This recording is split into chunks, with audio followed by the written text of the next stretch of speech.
So there is an amazing deal for new stimulus checks, everybody, from President Biden, Democrats, and Republicans. Hopefully, everybody, President Biden can step up to the plate and help out the American people with stimulus payments. If you think you can, then tell me in the comments. So we have a lot of good news to cover about the fourth stimulus check. You want to be sure to stay until the end of the video to find out the most important information. You don't want to miss out on this. So as early as June, new stimulus payments will be available in Maine, and over 800,000 Americans stand to receive the benefits.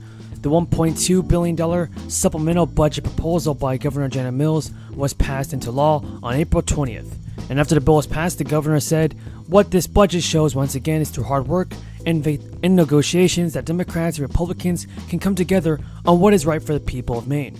Now, estimates show that about 850,000 residents of Maine will receive checks, with individual taxpayers with an income of up to $100,000 all eligible. Now that figure becomes $150,000 if you're a head of household, or $200,000 if you're filing jointly.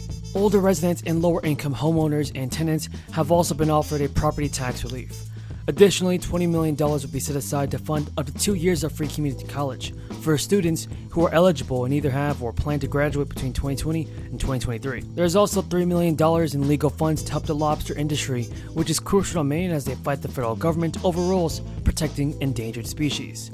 What was missing and many had expected to feature was extra funding for legal services for the poorest residents in Maine. Social Security beneficiaries may also see an increase very soon in monthly benefits. Inflation is actually hurting some communities hard as the crisis evolves, and despite more than 170 million payments being sent out in the third round of stimulus checks, the fourth stimulus payment is still being pushed for. The Senior Citizens League, a nonpartisan advocacy group, started a pressure campaign push Congress to send those receiving Social Security additional stimulus money. In a letter to leaders of Congress, the chairman called for one-off payments of $1,400 for people that are seniors. Such a measure could actually help defray the cost associated for some seniors from the 2022 COLA, which was the highest in 40 years. That pushes them into a higher tax bracket. This all in reaction to the high levels of inflation that the American economy is dealing with. Prices across the country are reaching record highs, and for those on a fixed income like Social Security, they're seeing rapid decreases in their purchasing power. The Bureau of Labor Statistics have reported that since October 2020, consumers are paying on average 6.2% more across the market. Prices of food are going up 5.3%, while energy costs are up more than 30%. So this just proves that more federal stimulus money must be approved. And according to a new report, state cuts to crisis unemployment benefits last summer had a small impact on hiring, suggesting that enhancing the funding for the unemployed didn't play a big role in labor shortages. The federal government greatly expanded the social safety net for the jobless in March 2020. It offered hundreds of dollars in additional weekly benefits to individuals and gave aid to millions of people, previously ineligible people. Governors of roughly half the states, most of them Republican, withdrew federal benefits in June or July 2021, a few months before their scheduled expiration nationwide date of September 6th. The debate at the time centered on what was seen as the likelihood that the benefit boost was contributing to employers' hiring challenges. Some officials believed that federal assistance programs kept people from looking for work, and while others argued that factors like the ongoing crisis and family care duties are playing a bigger role in the job crunch. One study in August 2021 found that little impact on jobs and suggested an early withdrawal of benefits might harm the state economies. Important period of time. Senator Joe Manchin remains an important vote in the Senate, of course. He is saying he wants a package that includes deficit reduction. He's someone who wants a balanced budget amendment. That is something President Biden supported in the 90s. What does the president think now? Does he support a balanced budget amendment?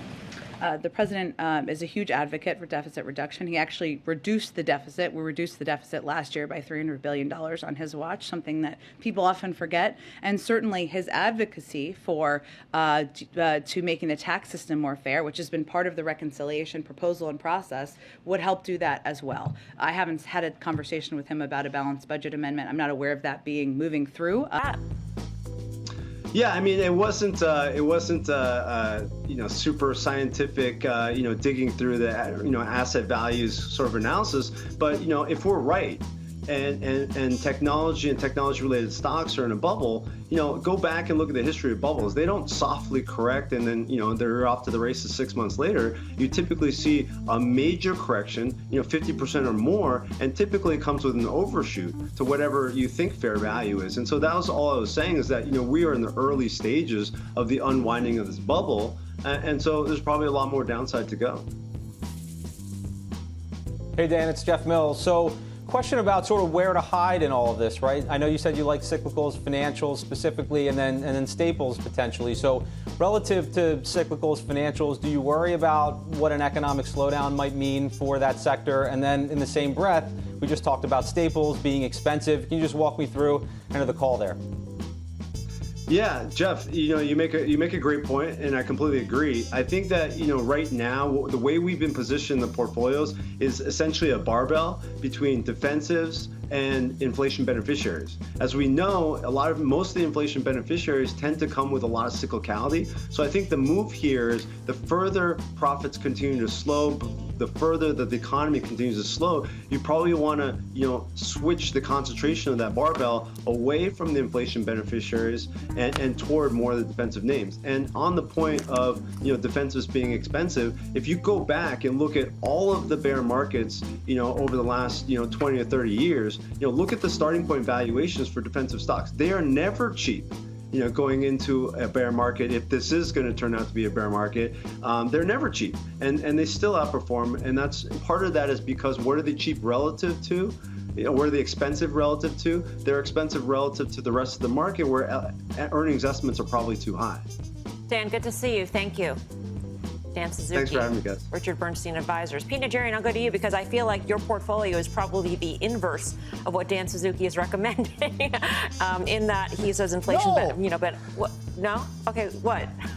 No, you'd actually be surprised. I mean, some of my longest holds that I've had are very defensive. When I'm looking at like a Coke and a Pepsi and some of those kind of names that I think a lot of people view as defensive. But on the other side of it, I've got a heck of a lot of energy melt. I am very exposed there. I've got a lot of financials. So, I'm sort of in that, but not for the same reasons. I just found myself into a lot of these stocks over time because I like the management, and a lot of these through you guys. Graduates of Yale, Harvard, and Yale and Penn.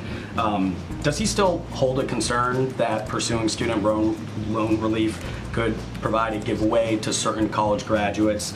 And as a result of that, is there consideration of having income caps with any sort of student loan relief? There is, and he's talked about that back to when he ran for president. I would say when he talks about the type of schools, there are a number of schools, some you mentioned, that have larger endowments than other schools, public universities and others. And so what he's referencing is making sure it's targeted to those graduates who have the greatest need. And would that, in the effort to have that target, would the student loan relief apply to students of both public and private institutions? Again, it wasn't meant to discriminate. It's more meant to make a point about where the needs are great.